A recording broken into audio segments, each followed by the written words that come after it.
Hi everybody, welcome to another edition of Inside Elite Fitness. I'm Sean Woodland with Tommy Marquez. The Mid-Atlantic CrossFit Challenge, the 6th of 15 sanctioned events is in the books. We got to be there, and huge props to Wilson Pack, Luke SB, the entire crew there.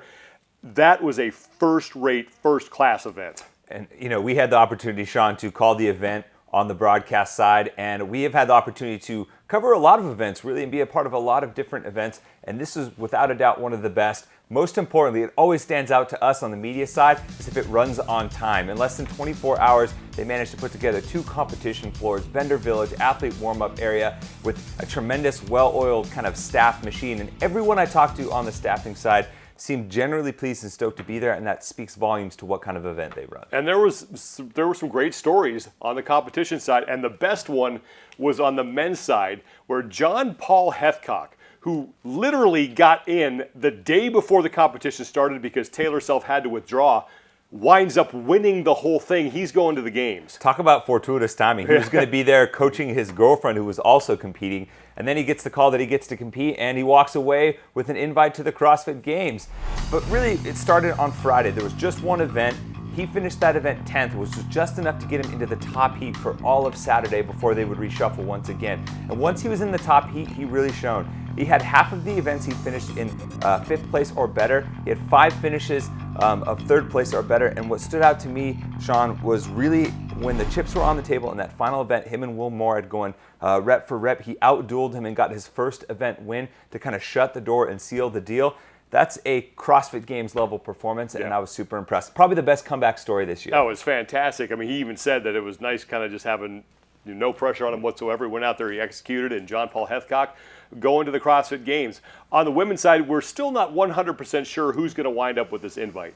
Meg Reardon wins the competition, and consistent throughout, took the lead on the final event. Yeah, and we saw Danny Spiegel leading with a handful of event wins and a few seesaw performances. Meg Reardon ultimately won out due to consistency. Every single event finished 5th or better, and she had almost all but one event in the top 3.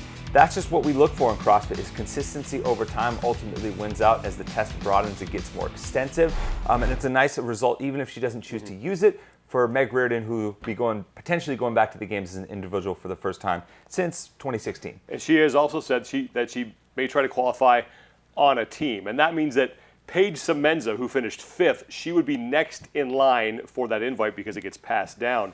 Impressive performance from her because, again, she, just like John Paul Hethcock, when she needed to perform, she certainly did that to keep herself in a spot to possibly get that invite. Yeah, and we got to do a little bit of mental gymnastics here, and you guys are going to have to stay with me for a second. If Meg Reardon decides to go team, then it gets passed down to Danny Spiegel, who is in 2nd. Spiegel will be earning a qualifying spot through the Open. Right after her is KT Trombetta. Right now, KT Trombetta is just below the cut line in the Open overall, but with some athletes like Tasia Persevich, who are presumably going team above the cut line, a qualifying spot will get passed down to Trombetta. Right after Trombetta is Melissa Herrmann. She goes by Melissa Dahl on the Open leaderboard right now, and she is in a qualifying spot as well. So ultimately, when all is said and done, Paige Semenza did enough, finishing in the top 5 in this event, to potentially set herself up to get the invite from the MAC. The elite team competition was really never in doubt. There were 2 teams kind of vying for that top spot, Invictus X and Misfit. Invictus X gets it. But what is sort of in doubt is who will they be sending to Madison? Yeah, they're going to have a choice on their hands.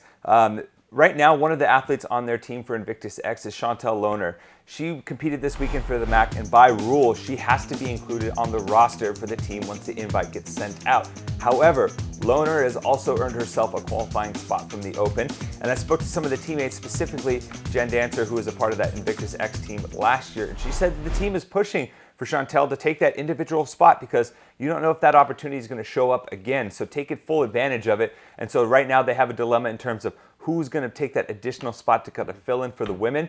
And as Dancer said, the options are kind of running out in terms of some of those homegrown Invictus athletes, so we'll have to see who they declare.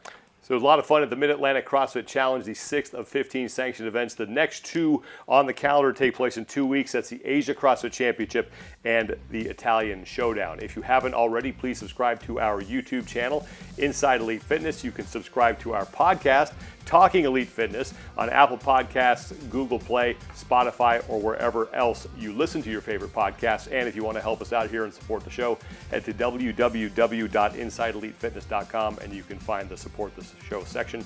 And we certainly appreciate everything that you guys have done to help us out. That's going to do it for us for today. For Tommy Marquez, I'm Sean Woodland. We'll see you next time.